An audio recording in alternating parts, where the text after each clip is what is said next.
নমস্কার, আমি বাসন্তী। আবারও একটা নতুন রেসিপিতে আপনাদেরকে স্বাগত জানাই। আজকের আমি আপনাদের বানিয়ে দেখাবো দুটো ডিম দিয়ে আর দুধ দিয়ে সিমাই বানানো। 5 মিনিটের মধ্যে হয়ে যাবে, কোনো অতিথি এলে অসুবিধায় পড়তে হবে না, সেরকম একটা রেসিপি আপনাদের বানিয়ে দেখাচ্ছি। তো চলুন আমি কিভাবে বানাচ্ছি সেটা লক্ষ্য করুন। প্রথমেই আমি দুটো ডিম নিয়েছি। এই দুটো ডিমকে একটা পাত্র নিয়েছি, পাত্রের মধ্যে ফাটিয়ে আপনাদেরকে দেখাচ্ছি। ডিমটাকে ফাটিয়ে নিয়ে এরকম হ্যান্ড মিক্সি দিয়ে ভালোভাবে মিক্সি করে নিচ্ছি।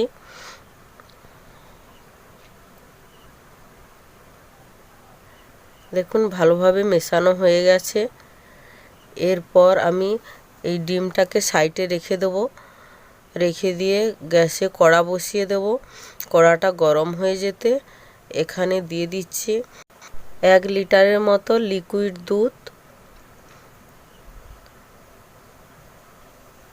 দুধটা দেওয়ার পর আমি ভালোভাবে জাল দিতে থাকব। আর এই রকম চামচের সাহায্যে নাড়তে থাকব। এরপর দিয়ে দিচ্ছি চেরা কয়েকটা তেজপাতা। তারপর দিয়ে দিচ্ছি দারুচিনির কয়েকটা টুকরো। তারপর দিয়ে দিচ্ছি কয়েকটা মুখ ফাটিয়ে রাখা এলাচ। এইটা দিলে ডিমের যে একটা আঁশেটে গন্ধ থাকে, ওই গন্ধটা থাকবে না। এরপর ভালোভাবে আবারও ফুটিয়ে নেব আর চামচের সাহায্যে এইভাবে নাড়তে থাকব। দেখুন বন্ধুরা, ফোটানো হয়ে গেছে। 1 লিটার দুধ থেকে হাফ লিটার হয়ে গেছে। এরপর দিয়ে দিচ্ছি পরিমাণ মতো চিনি। আপনারা যেভাবে মিষ্টি খেতে চান সেভাবেই দেবেন।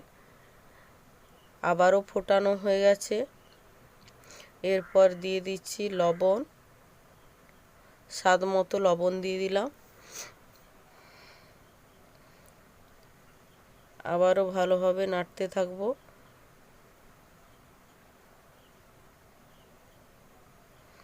এরপর আমি এই তেজপাতা, এলাচ এইগুলোকে ছাঁচার সাহায্যে তুলে নেব।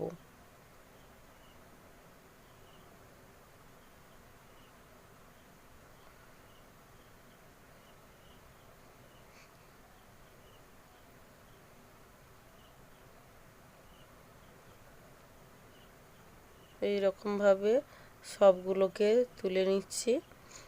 তোলা হয়ে গেছে, আবারও নেড়ে নিচ্ছি। এরপর সাইডে ফেটিয়ে রাখা যে ডিমটা রেখেছিলাম, সেই ডিমটা আমি নিয়ে নিচ্ছি। এরপর ডিমটাকে আমি অল্প অল্প দিতে থাকবো আর চামচের সাহায্যে খুব আলতোভাবে নাড়তে থাকবো। বেশি নাড়লে ডিম আর দুধটা একসঙ্গে মিশে যাবে আর সিমইয়ের মতো দেখতে হবে না। এই রকম আস্তে আস্তে নাড়তে থাকতে হবে। কত সুন্দর দোলা পেকে গেছে দেখুন। আবারও বাকি যেটা থাকছে সেটাও আমি দিয়ে দিচ্ছি। আবারও এই রকম চামচের সাহায্যে আলতো আলতো নাড়তে থাকবো।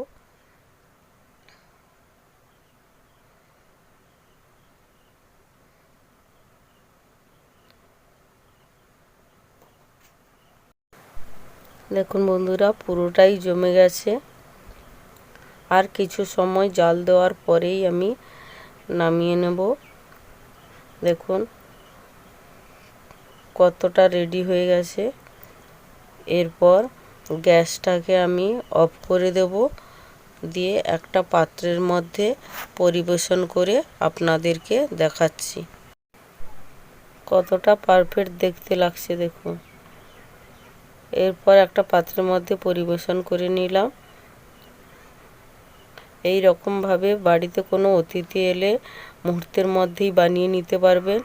দেখুন বন্ধুরা, যদি আমার এই রেসিপিটা ভালো লেগে থাকে লাইক, কমেন্ট, শেয়ার করবেন এবং সাবস্ক্রাইব করে আমার পাশে থাকবেন। ভালো থাকবেন, সুস্থ থাকবেন। দেখা হচ্ছে ঠিক পরের রেসিপিতে।